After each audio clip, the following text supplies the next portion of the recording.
Welcome back and happy holidays once again from all of us here at KUM and from the Hotspot. Joining me now on the KUM couch are Rachel and Taylor, who are from the Guam National Guard Substance Abuse, Suicide Prevention, and Resilience Support Organization, and they are here to tell us all about their program. I know it's quite a long title. Rachel, welcome back, and Taylor, very good to see you for the first time. We wish you both happy holidays.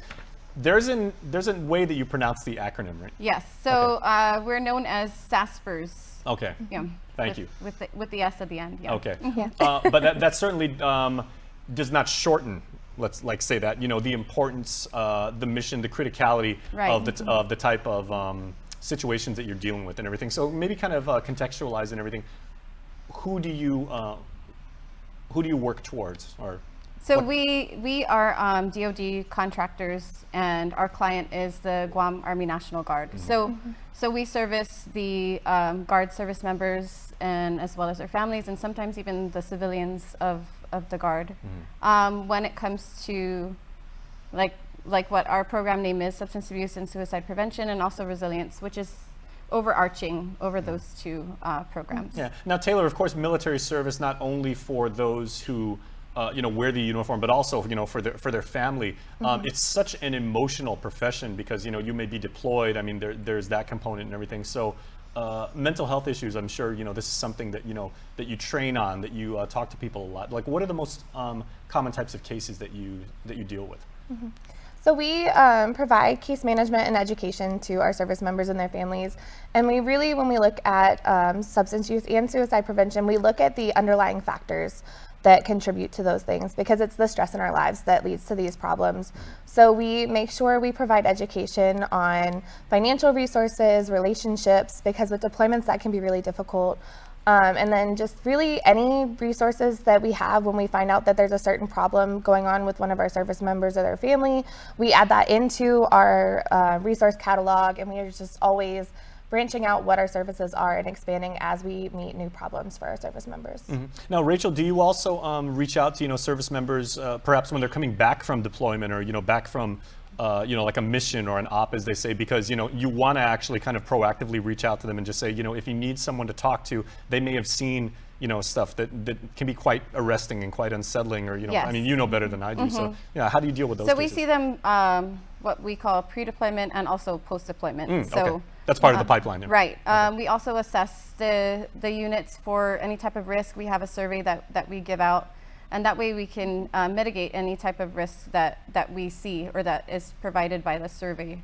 And there's something called the Yellow Ribbon program, where the families will also come, and we work with our family programs directorate to integrate this prevention and postvention if needed.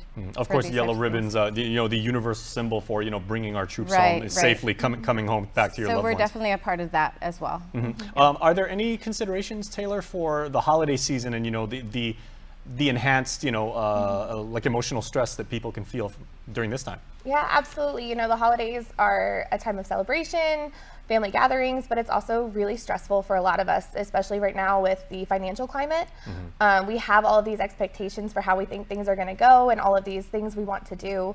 So it's really, we stress during this time, self-care and resiliency. Taking care of yourself physically and mentally as we're facing these stresses. We're going 100 miles an hour with family events and school events with our kids. So just making sure that we practice self-care, we look for the positives in our day, even if we feel like things aren't going how we thought they would. Mm-hmm. Try and find something positive every day to practice that mental resiliency and just really enjoy the holiday season. Now, I've enjoyed the good privilege of dealing with many people in your line of work over the years, and having them here in interviews like this. And I know they say, you can throw so many, email addresses, phone numbers, here's all the resources that we have available for you if you ever want to need it. But the toughest thing is for the individual to say, I need to take that first step and say, yes, I need someone to talk to. I could really use, guidance or help. Mm-hmm. What challenges do you have to and maybe, talk to those people like right now that may be experiencing something and, they're having struggles, kind of getting over the hump and saying, like, I need to come forward and ask for help? Yeah, absolutely. We face a lot of stigma when it comes to mental health and even substance use concerns. But what's important is these resources exist because our programs and all of the other programs in our community, they want to help you. So if you're struggling, that's why we're here, is to get you back on the right track, not to judge, but to just provide the services that you need to address whatever struggles you're facing so that you can be there for yourself and for your loved ones. And Rachel, like you said, Taylor touched on it just moments ago, like mental health. I remember when I was a kid, used to be seen as, something's wrong with you, or it's Right. perhaps like a sign of weakness, which in the military, Yes. can be, obviously, there's a stigma that goes with that, like you said. But these days, I know the military sees it as, we want to have fitness of the body and of the mind. So for a lot of units, they can consider as part of regular Absolutely. training. So one of our mottos is seeking help is a sign of strength versus being weak, or trying to be that tough guy or girl. And we really focus on the reason why our programs exist is because the Army wants to make sure that the individual is ready, like you said, not just the whole force, right? So that's exactly why we are here, to help our service members deal with their everyday lives, not only as a member of the community, but also as service members, right? Because they're citizen soldiers and airmen. So those things come hand in hand. They reflect each other. So we are a helping resource for that. What are some of the challenges, and I guess for that matter, the opportunities of working with, people who perform military duty, as opposed to, like a civilian if I was, looking for help, someone like myself? What are your thoughts, Rachel?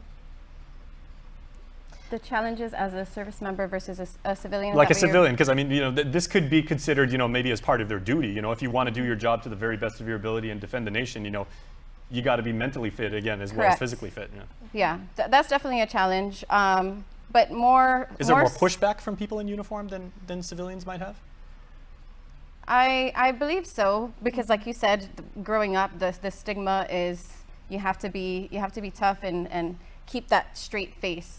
But we are, like I said, seeking help is a sign of strength, and we really push that and expand on it in all of our prevention and education and outreach. And we push out many flyers to really touch on each aspect of being that strong person and recognizing that we are human beings, all in all. Okay, so maybe again, Taylor, for this time of year, what message would you have for people out there, like members of the Guard? Their stresses, can be off the charts, especially like this time of year. I've even spoken to some people that serve in the Guard, and they said holidays are particularly troubling, either because I've got duty and I've got to, I've got to do work and I'll be away from my friends and family, or some people even say I've got nothing to do on the holidays. I would rather have duty, just to get my mind occupied. So maybe some final thoughts about, about reaching out. We are currently in our Combat the Holiday Blues campaign, and a big message that we send out throughout the campaign is just practice resilience and self-care, and doing that by connecting with friends, with family. If you don't have plans, look for a community event you can be a part of. There's a lot of things going on with the USO and other organizations, so it's just getting out there and making sure you're engaged and taking care of yourself. If you need that time to rest, then rest. Just really take care of yourself, and if you're struggling, use those resources. We talk about them all the time, but community and Guard-based resources exist, and for all of the services on the island. There are resources, so don't be afraid to reach out, because we're here to help. All right, real quick, Rachel, of those resources, is there a phone number that all servicemen should know? Yes, we have what's called the Guam National Guard Crisis Hotline, and that is 671-482-7347. That's a 24-hour hotline, very similar to Guam Behavioral Health's crisis hotline. All right, well, ladies, obviously, both of you don't wear the uniform right now, but you're still providing a invaluable service for those that do. So we thank you for your service to our island, and we wish you both a Merry Christmas. Thank you, Jason. All Happy right. holidays. Happy Please holidays. stay tuned. Properties in the Tropics is next.